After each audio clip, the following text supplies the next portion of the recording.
I'm working on the engine, and the fuel line has this like clip. So I just pressed these little tabs down, popped out the line, and then the clips are still there, so I just gotta get them undone. Now this fuel line is out. Here's my new fuel line. Here's the size, 5/16. There you go, 5/16. It does say fuel.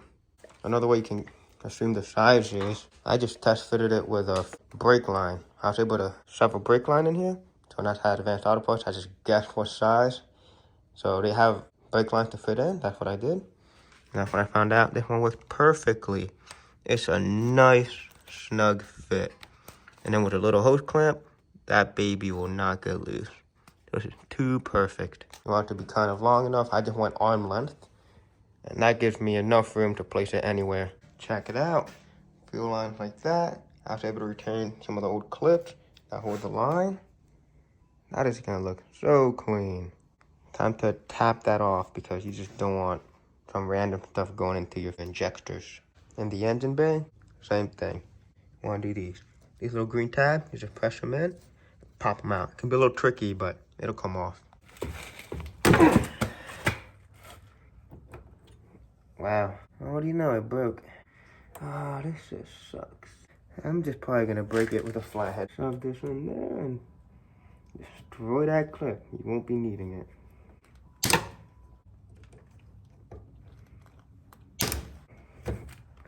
Pops right out. That green clip comes right off too. Beautiful. Now fuel line is ready to fit in there.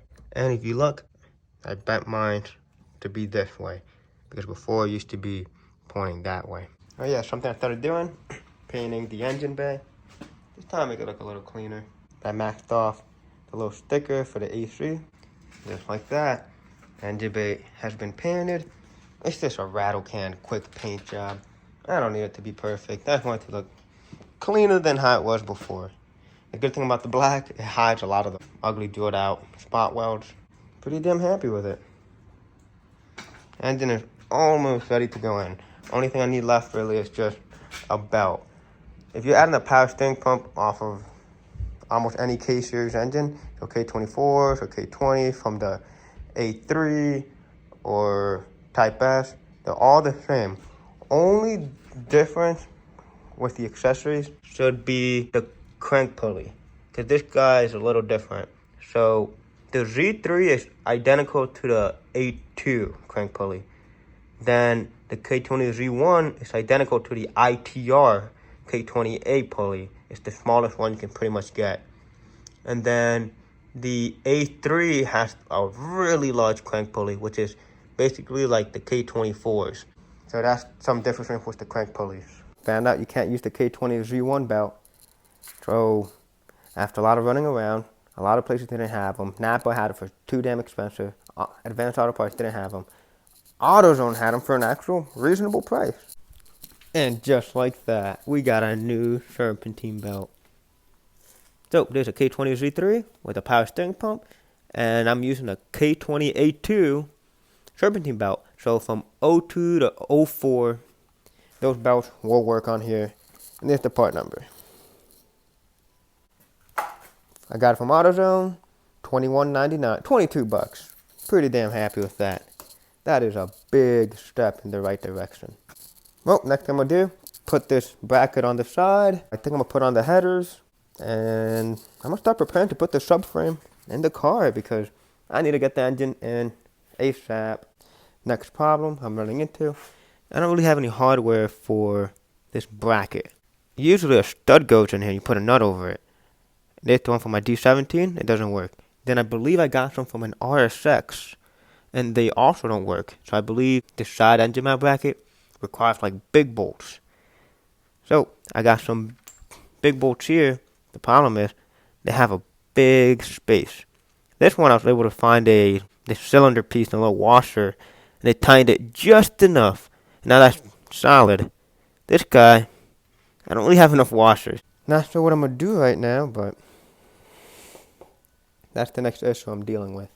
Engine is off the subframe. Now, I'm looking at this thing. The old subframe uses these brackets for like reinforcement. These, I don't see anywhere where they would attach to what they would bolt onto. So I'm pretty sure this subframe doesn't require these brackets. So I'm gonna take them out. It's just in the bottom there's 3 bolts. I don't know if they're 13s or 14s. Oh, by the way, it's a size 12. So they're tiny little guys. Don't use a ratchet. If you have an impact gun, use the impact gun. Ratcheting it off takes a while, but what in the world? It's kind of stuck. Out. Same thing to this guy. Here's what I'm doing. I have a jack in the back. It's lifting up the back a little bit. And then over here, I got 1 bolt on. I just hand tightened it. And I'm gonna lift up this side and do the same thing, hand tighten it.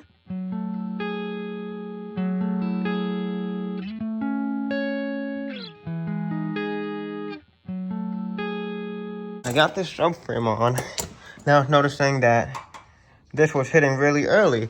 So I jacked this up more and it kind of fixed the issue. But still, if you lift it, it's hitting.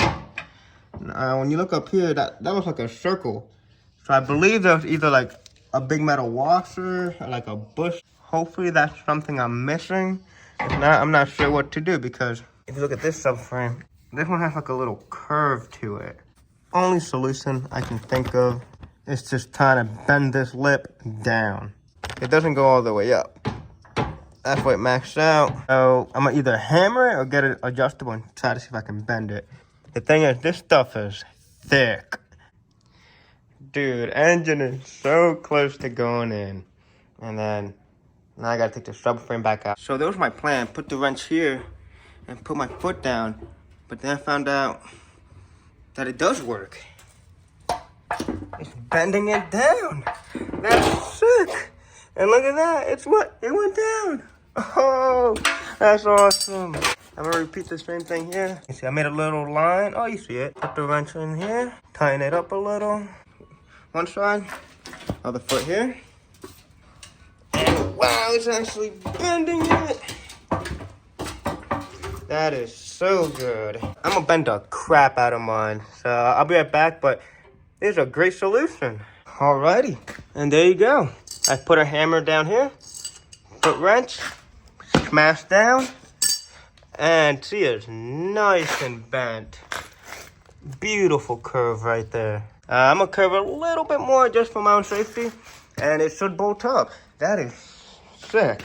Okay, that's pretty bent enough for me. It should fit. If not, I will make it flat. But let's test fit it and see how it goes. But if you look, see, clear. You see that? It's hugging. It's basically on the very top. And I guess I just hit it just enough. It's just hitting this. I prefer not to mess this up because this looks like reinforcement for the radiator support. Like a nice little bank. But that's beautiful. Now I gotta, tighten them up.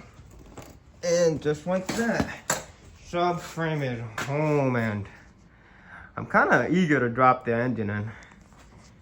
That's so good. And luckily for the rear, those just bolted up, no modifications needed. This is an EP3 SI subframe, so I don't know if that made a difference. Wow, look at that. Just barely enough room, honestly.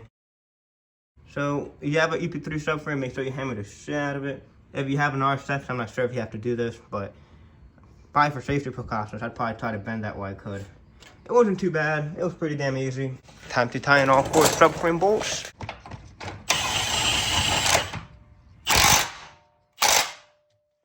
Just like that. Honestly, I didn't plan on putting the engine in today, but I think the engine is actually going in today.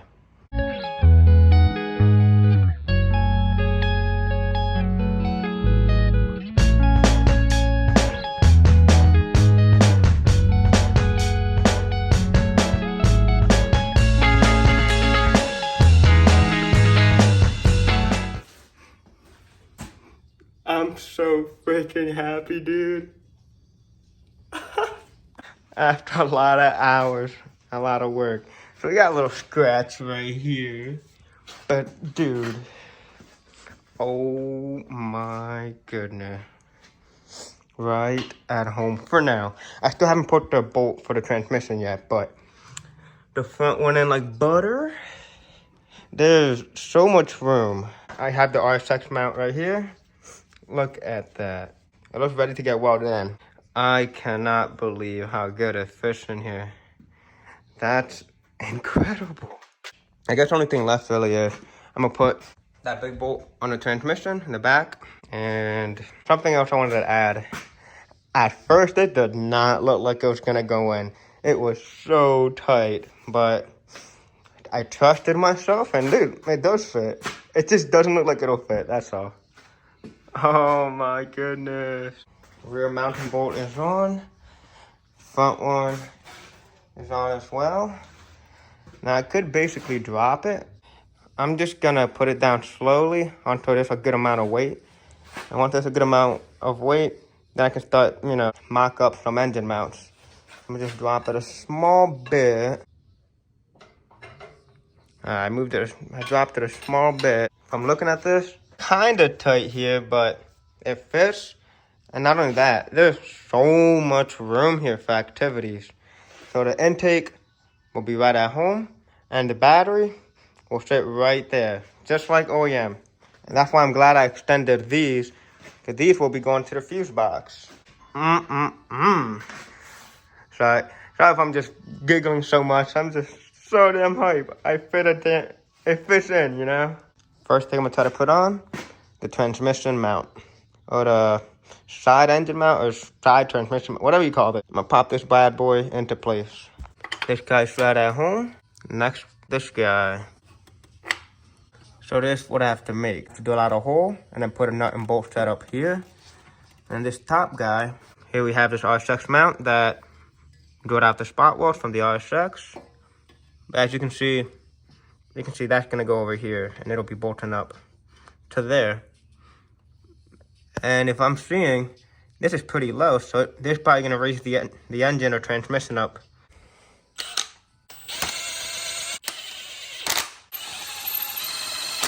Unfortunately, this bolt's too long, so I got a little washer and a little spacer. I think the spacer is actually from a bike, but I'm gonna do that, and it should be just enough to thread in. This guy will sit right here. Oh man, just like that. And now I'm gonna put the bushing. It's a little bit bent out, so I did bend it a little bit earlier. It used to be a little more out. So, gotta fold that in. Gotta fold this guy in. He's popping out like that.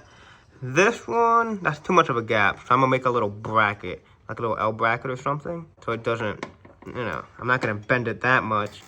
I'm gonna make a little bracket so it can have some support. Probably the same thing here. That guy's bent like that. Okay, adjustable. Bend it down. Try to film it and do it. It's just so damn hard. Shove that bad boy in there. And there you go. So you can see it bending a little bit. You can also use a hammer or a vise. That can be all helpful stuff, but it don't need to be perfect. That looks pretty straight. Oh yeah, that's pretty damn, it's hard to film it, but pretty damn flat. That's sick. And if you look, my paint is chipping, but I don't mind the paint chipping here because I'm gonna have to sand it to bare metal because I am gonna weld these into place. Those spot welds are gonna hold it so good.